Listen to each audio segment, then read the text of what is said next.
The dust kicked up by the helicopters was still settling when Staff Sergeant Marcus Reeves hit the ground running. His boots barely made a sound as they touched the rocky terrain of the Afghan mountains, despite the 40-pound pack strapped to his back. The other members of SEAL Team 6 spread out in practiced formation, their movements fluid and coordinated, like a deadly ballet performed in the pre-dawn darkness. Reeves had done this dance 100 times before, but something about this mission felt different.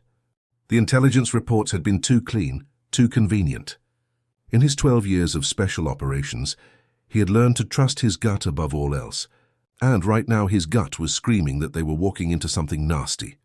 The target was a high-value Taliban commander holed up in a compound 3 clicks northeast of their insertion point. Standard search and destroy mission, or so the briefing had indicated. But as Reeves scanned the tree line through his night vision goggles, he noticed movement patterns that didn't match the intel.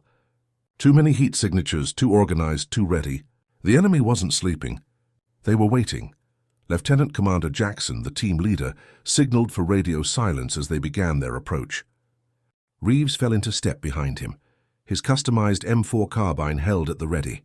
What Jackson and the others didn't know was that Reeves had made some unauthorized modifications to his weapon system. During their last rotation stateside, he had spent countless hours in the armory, tinkering with components that most operators wouldn't even recognize. The other team members often ribbed him about his obsession with equipment, calling him a gear junkie who spent more time cleaning his rifle than talking to people. They couldn't have been more wrong. As they crested the first ridge, the compound came into view. It was larger than the satellite images had suggested, with multiple buildings connected by covered walkways.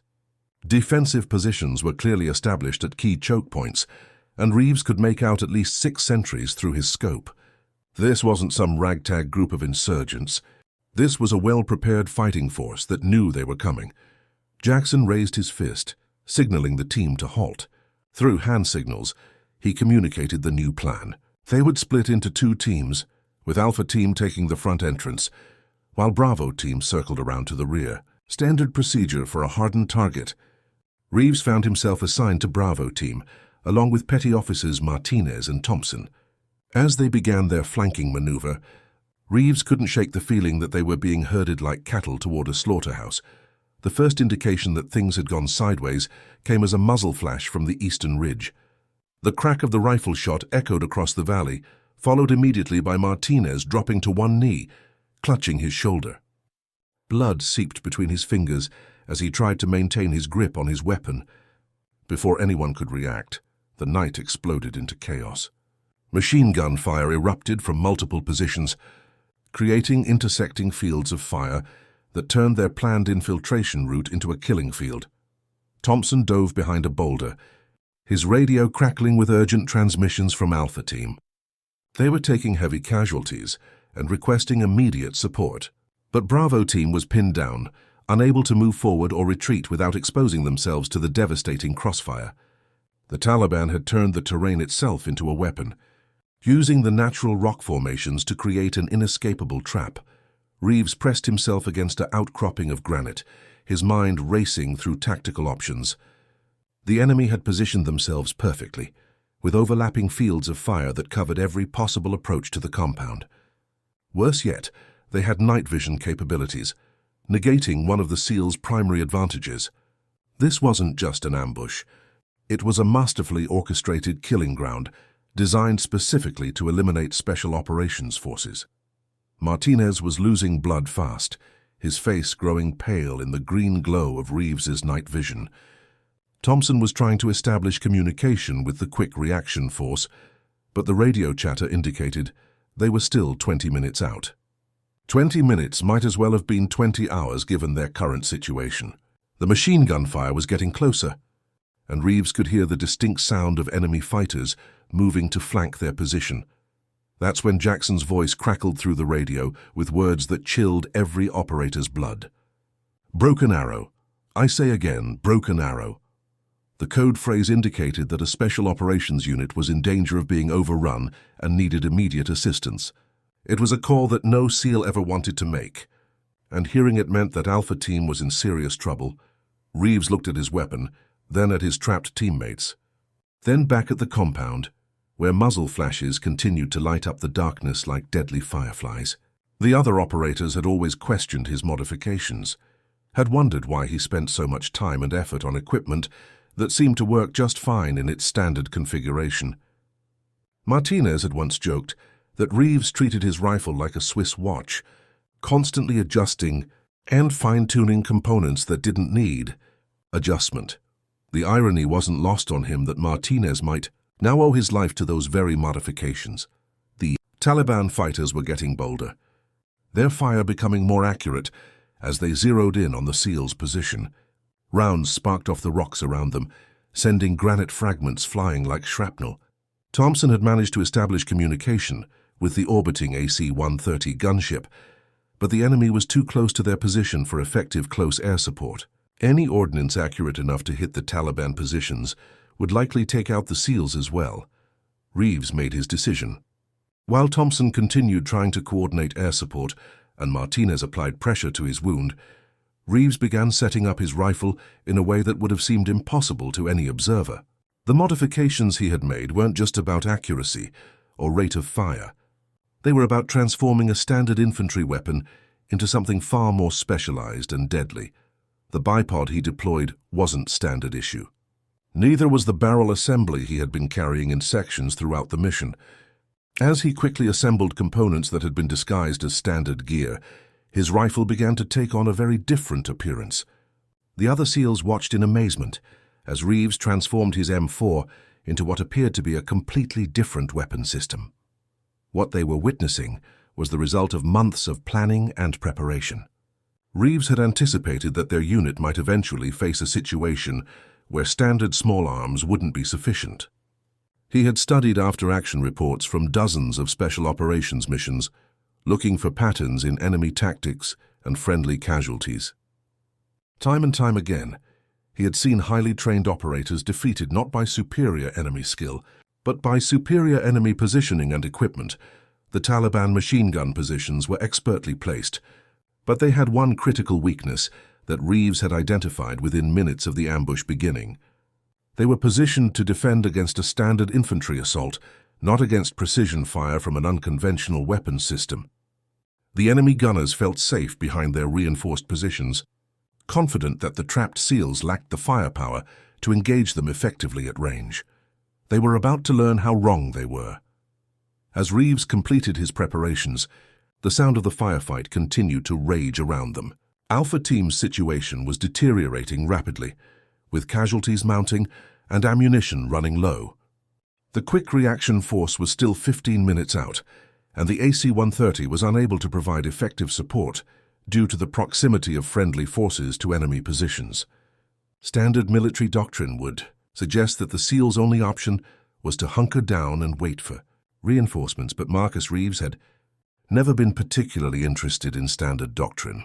The first shot surprised everyone, including his own teammates. The sound wasn't the familiar crack of an M4 carbine, but something deeper and more powerful. One of the Taliban machine gun positions simply went silent, its crew eliminated by a single precisely placed round that had penetrated their reinforced position as if it were made of cardboard. The other enemy positions momentarily ceased firing, confused by the sudden silence from their comrades. That moment of confusion was all Reeves needed. His second shot eliminated another machine gun position, and his third took out what appeared to be a command post. The Taliban fighters began to realize that they were no longer the hunters, but had become the hunted. Their carefully prepared ambush was being systematically dismantled by a weapons system they couldn't identify and couldn't effectively counter. Thompson stared at Reeves in disbelief. "What the hell are you shooting?" he whispered into his radio mic.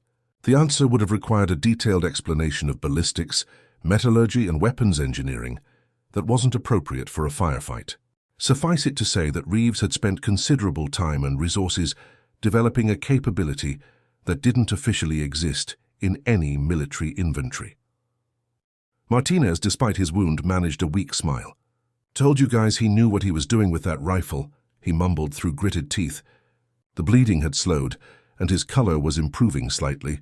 More importantly, the enemy fire that had been keeping them pinned down was becoming sporadic and poorly, aimed as the Taliban fighters began to panic. The psychological effect of Reeves's intervention was almost as important as the tactical one. The enemy had planned and prepared for a standard engagement with American Special Operations Forces. They had studied SEAL tactics and equipment, and they had positioned themselves to counter known capabilities. What they hadn't prepared for was facing a weapons system that shouldn't have existed, operated by someone who had spent years preparing for exactly this type of scenario.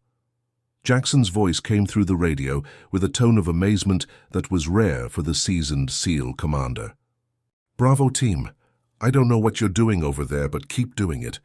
Enemy fire has decreased significantly, and we're beginning to maneuver on the compound." The tactical situation was shifting rapidly in favor of the SEALs, as the enemy's carefully orchestrated ambush dissolved into chaos and confusion. But Reeves wasn't finished. His weapon system was capable of more than just precision engagement of fixed positions.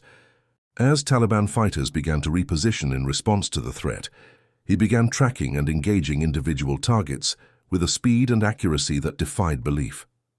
Each shot was carefully calculated, not just for maximum lethality, but for maximum psychological impact on the surviving enemy forces. The Taliban commander had undoubtedly spent weeks planning this ambush, studying American tactics and preparing countermeasures for every contingency he could imagine. He had positioned his fighters to create overlapping fields of fire, established fallback positions, and prepared contingency plans for various scenarios. What he hadn't planned for was facing an opponent who operated outside the normal parameters of special operations warfare. As enemy resistance continued to crumble, Reeves began to advance on the compound itself. His teammates followed, still amazed by the transformation they had witnessed. The man they had known as a quiet, methodical operator who spent too much time maintaining his equipment had revealed himself to be something far more formidable.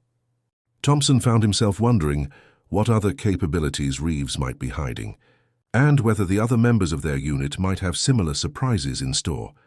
The compound that had seemed so impregnable just minutes before was now largely silent. The few remaining Taliban fighters were either dead, wounded, or in full retreat.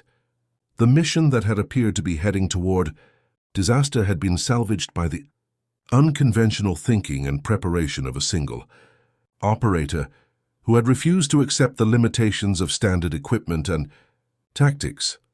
Jackson's Alpha team moved through the compound methodically, clearing rooms and securing the target. The high-value Taliban commander they had come to eliminate was found cowering in a reinforced bunker, apparently convinced that his position was under attack by some sort of advanced American weapons system that he couldn't identify or counter. He wasn't entirely wrong.